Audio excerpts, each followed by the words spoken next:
Hello and welcome, everyone. I'm Joe, here from my co-host Dan, Hello and greetings. and we're continuing our medieval cinema podcast series over here. And, well, we've got plenty of other videos over on our main channel and on Storyfire, so don't forget to go check those out. That said, the series continues with Francis saving Philip from being tortured and then, hung. And we have Waleran and Regan planning while in mass, which is rather fitting. And, of course, Francis takes care of Philip and Jack, nursing them back to health.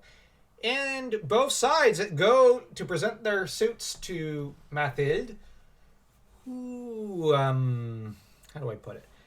Shows her rather cold side. And to all of them, when she basically says, £100 from both of you for me to, I've heard your suits. Now I want £100 and you win the court case. Or you at least help weigh me towards your side. And if you both give 100, well, good for you. I'll consider your suit. She's basically asking for big fat bribes. And £100 back then was enormous. It's a huge ransom. She's just being greedy there. Which, this is when they show that as much as they've shown Etienne to be not exactly the best guy, they show that Mathilde's not exactly the best gal either. She wants a war chest Why? to fund her war against Etienne. Well, the war's already won as far as she's concerned. She just wants to basically pilfer from these people. Oh, okay. Very, very like her descendants, the Plantagenets. And of course, we get an alliance between Richard and Waleran to rescue Etienne from her. They exchange Gloucester, and a fake Prince Eustache, because that was his actual name, for Etienne. With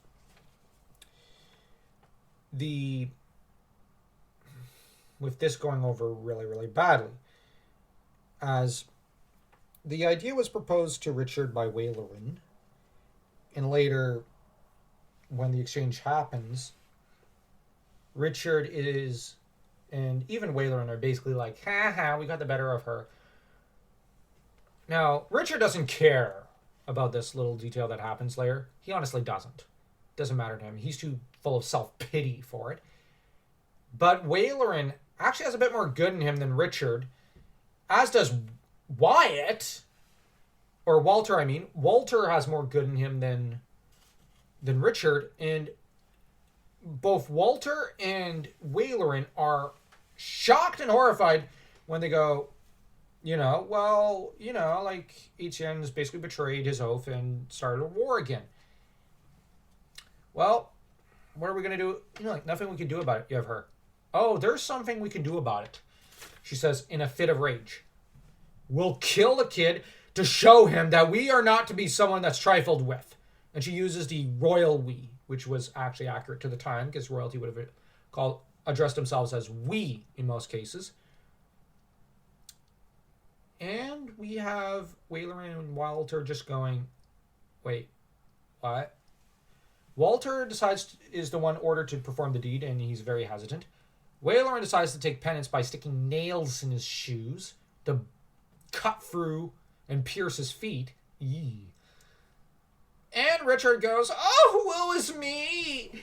No one has ever suffered more than me, because William is winning the war for the title. Dude, as far as Mathilde is concerned, you betrayed your own father. And, you helped Etienne screw her over and lose the faith of her uncle, King David. And you're going, woe is me. Dude, you lost that title legitimately. And you have no right to that title when the minute you sold a kid to die. Richard lost all sympathy for me on that one. Then again, Mathilde scares the living daylights out of me because in a fit of rage, she had a kid killed.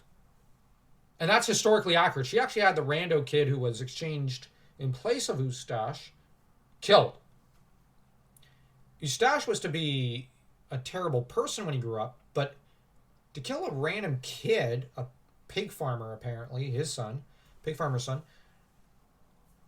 wow.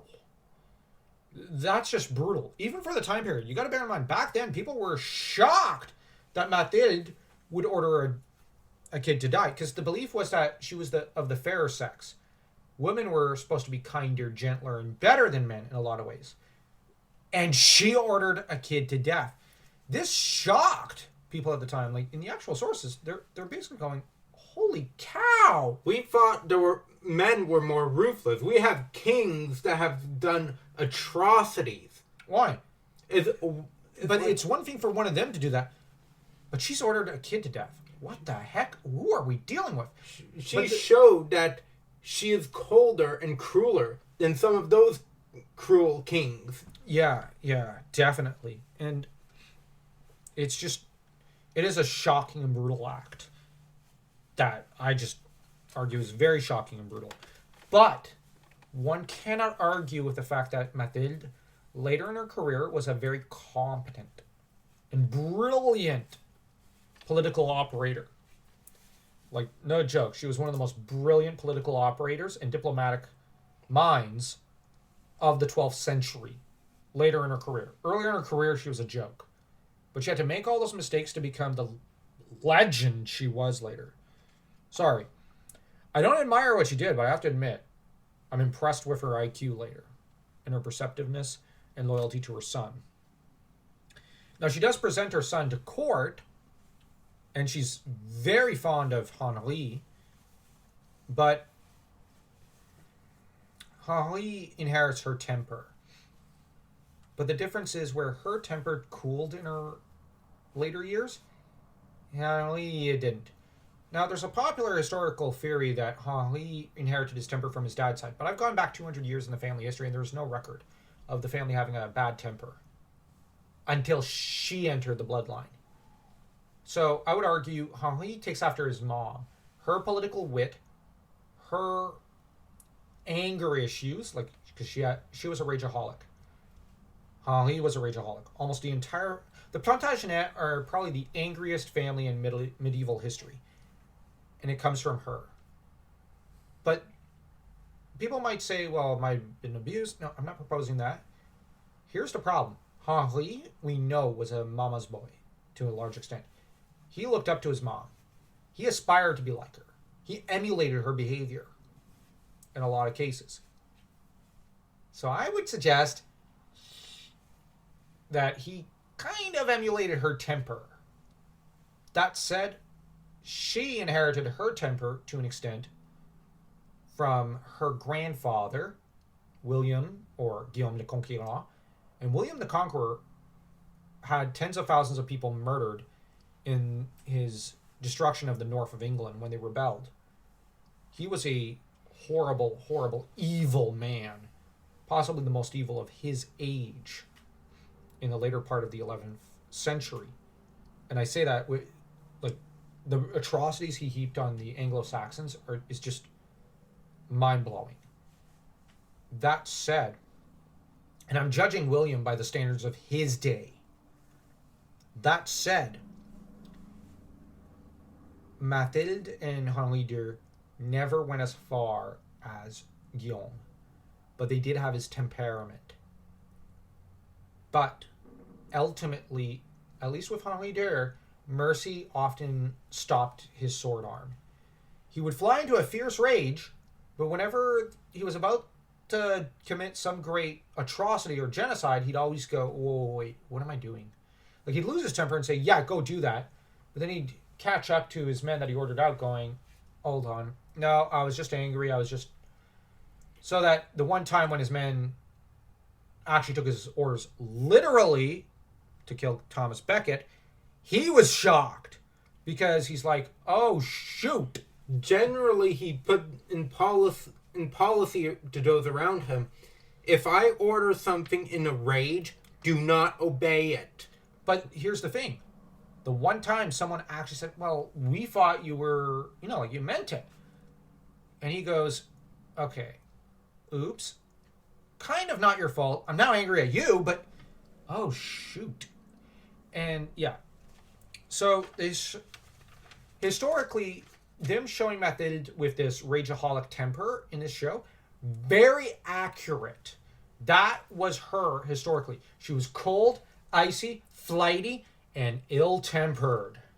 Very ill-tempered. Her dad had no idea how to manage her temper. Look at it this way. Her dad had a cold side. Her dad was a brilliant king.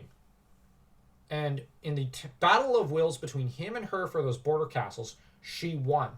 She was the political driving force behind her and her husband to a large extent. Her husband was a brutal guy. And, hey, he wasn't as bad as others. Her husband was flighty and whatnot, and he was driven. He did want to do military conquests, but he was nowhere near as fierce as her. She was a tigress. She's also been dubbed one of the she-wolves of England for a reason. But she was also a tempering factor later for her son. So very complex historical issues, and the show does a great job with her. The actress is incredible in the role. When I think now of, Mathilde, honestly, I don't think any other actress should almost play her anymore. Like, other than this actress. This actress does such a great job. She holds herself regally. Mm-hmm. She has that temper. She shows that Plantagenet temper. She comes across as very cold, and her beauty adds to this. Yeah, well, she's not the most beautiful woman, but there is a beauty to her, in a way. Yeah, I will acknowledge. And then when she flies into that rage, you actually feel like she triples in size. And you're like, what I like is that she's actually petite. She's probably like 5'2" or 5'4". But when she gets angry, it's like this Batman effect. Like she triples in size. And you have Walter, who's 6 foot something, shying away and shrinking away like a little boy. No, he looks like he's backing away and almost begging. And that's the thing. Historically, Mathilde had that effect on men. Grown men were terrified of her. The fact that Wailerin was like, oh gosh, I don't want to mess with her. And this actress, the way she portrayed it, I could imagine it being in a large theater, you being in the theater quite far, and her not even needing the microphone and you hearing her clearly. Yeah. Very talented actress. She portrays the coldness of Mathilde and the anger issue, the red hot temper. So, because you got to bear in mind, Mathilde in some ways was a female version of King John or King Henri. And the thing is, she captures all aspects of the historical figure. Just as I would argue Sir Patrick Stewart in The Lion in Winter captures Henri II in all his aspects. And the actor from the 2010, I think it was, Robin Hood movie, the King John actor in that movie captured King John really well, perfectly actually. As did the Richard actor in that movie. He showed the cruelty and the savagery of Richard. So there are actors who can capture every aspect of the character. Especially Patrick Stewart and this lady. So, yeah, sorry. I'm a big fan of hers at this point.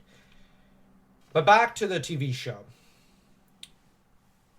Now, Aliena and Philip agreed to a money transfer where she'll buy next year's wool, and he'll set up a fleece fair for her so that she'll make quite the mint. Problem is, William raids the fleece fair, and the fleece fair is very glorious, so glorious that it moved Ken Follett to tears when he saw it and was amazed and shocked, and because he's like, it's just like I imagined it in the book, which I love that. I saw the behind the scenes stuff. That was beautiful. Because he played an extra in the Fleece Fair and played a Englishman who moved to France in a later episode. So it's just beautiful. And we, of course, get the whole Jack. Now, before we get to the Fleece Fair, I just remembered, we have the Jack versus Alfred fight. Philip gets angry and tells Tom, you have to fire one of them. Tom then gets this brilliant idea where he'll he'll impose a fine on Alfred for a month's work and threatens to double it if Alfred should ever question it. And he says, I'm going to banish you, Jack. But you see, you're brilliant, Jack. Alfred's barely even competent. He's barely competent. But we're going to banish you, and I'm going to egg Philip on to forgive you in a week, because you're brilliant. And I'm going to keep reminding him how brilliant you are. And that way, no one gets banished, no one gets punished. And here's the problem with what Tom's thinking. He's essentially spoiling both boys. And this is consistent with his parenting of the two boys to an extent. Tom is a very gentle man. He doesn't like punishing the boys. Yes, Alfred had a tendency growing up to beat both Martha and Jack, and Tom did look the other way. Now, when Ellen left him for a year, Tom kind of learned his lesson and realized, I can't keep doing this. And he saw Alfred for the brute he was and promoted Alfred, but said, now you are a grown man. Now, if you beat my stepson, who's also my adoptive son, and my daughter, I'm going to show you who's boss. And Alfred, of course, had to move out of the house and was not allowed near Jack for the most part, for which Tom was pleased, as was Ellen, at least at first. And the thing is, Tom, after that, really came to adore Jack and worship him. He still adored and worshipped Martha, of course, and Jonathan was, of course, the family favorite, because Jonathan's the family baby. Both Helen and Tom favor Jonathan over everyone else.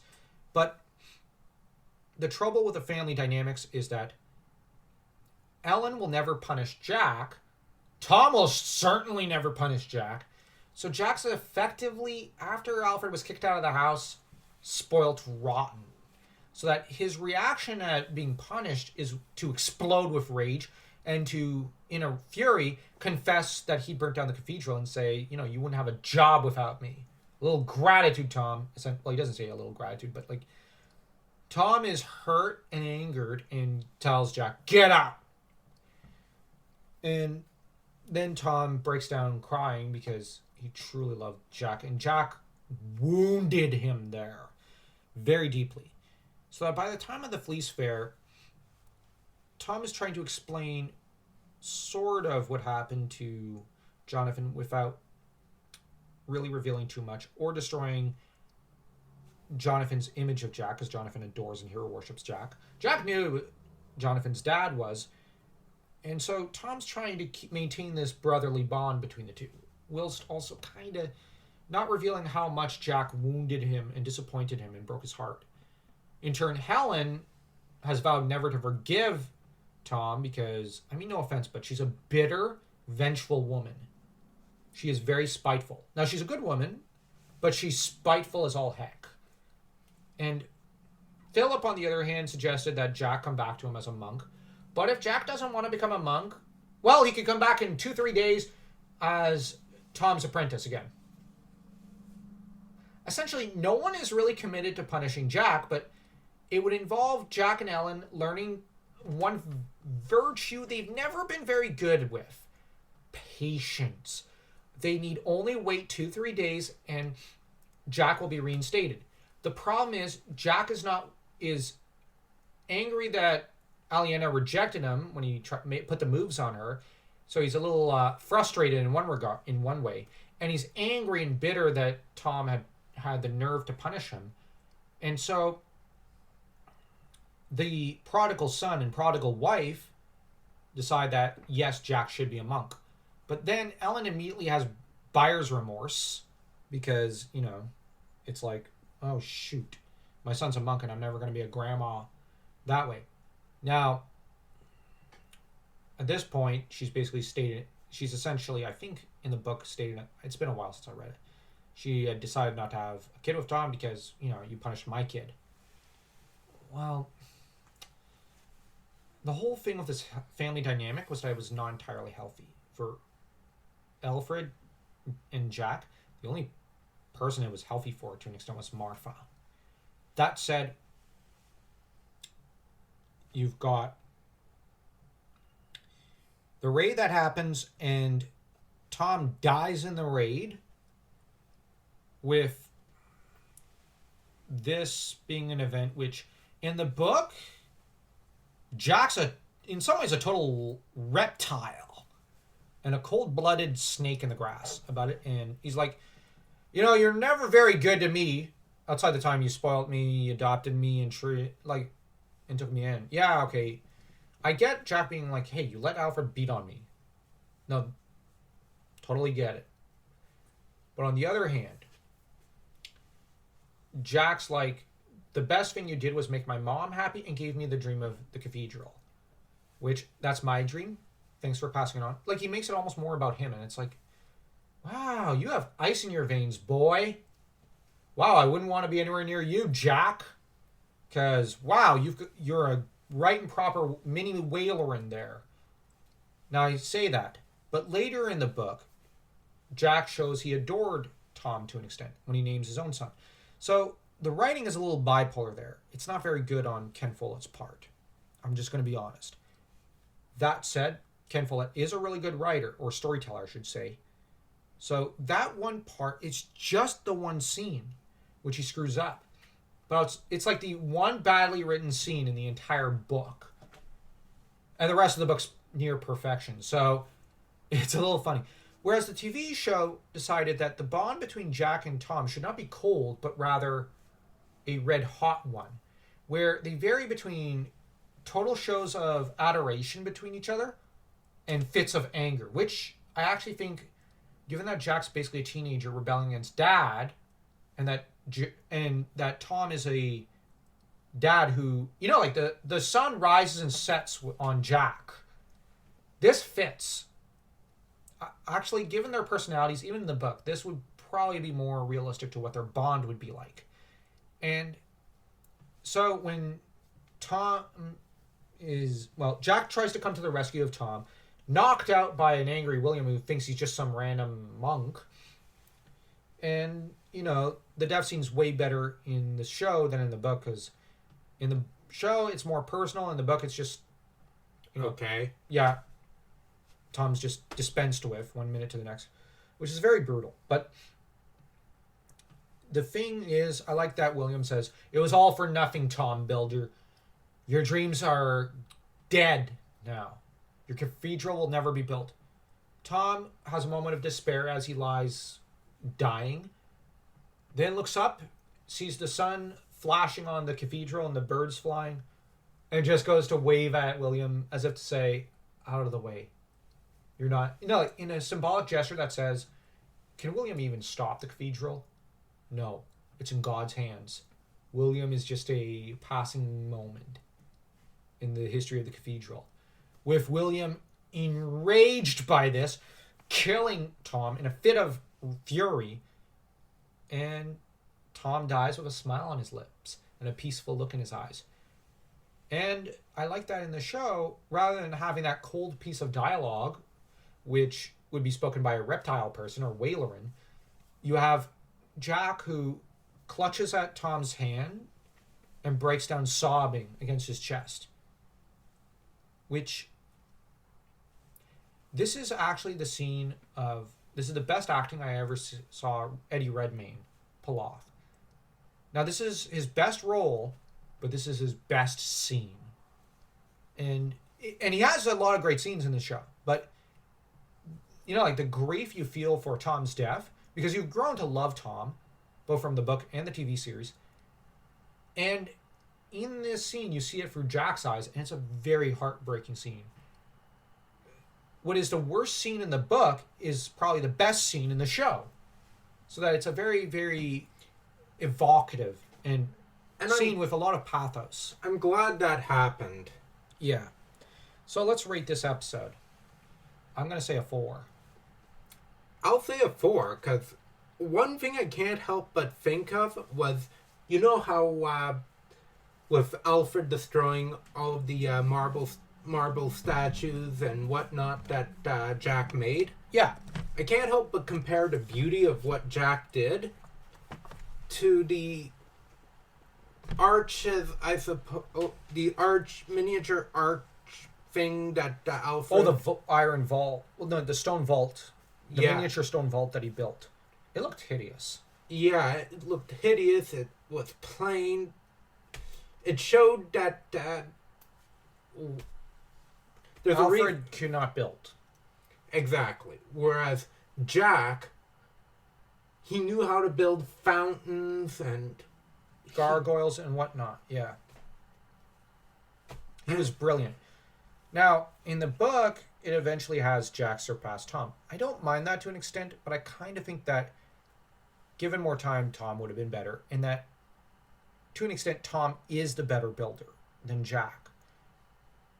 But that, I guess I'm biased towards Tom. I just like Tom better as a character.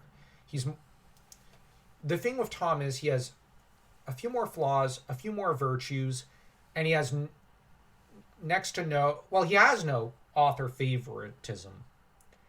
I like Jack as a character, but there's a lot of preferential treatment by Ken Follett towards the character. Prior Philip has very little author preferential treatment. And so I like Tom and Philip a lot more than Jack. That said, I really like Aliena as a character, I do. But I actually think it was a terrible decision to pair her up with Jack. Because I agree. But I've said that before. It's just something in the pairing has me thinking, this is not a marriage that would end happily. I do see them getting married, but I'm like, wow. Like, it would not end well. They're two people who would be better off as friends or exes to an extent. Well, actually, as exes, they would hate each other. Maybe Ken Follett should have gone that route. But he's explored that route in other stories and pretty well. But anyways, tell us what you think in the comment section, and don't forget to smash that like and that subscribe button.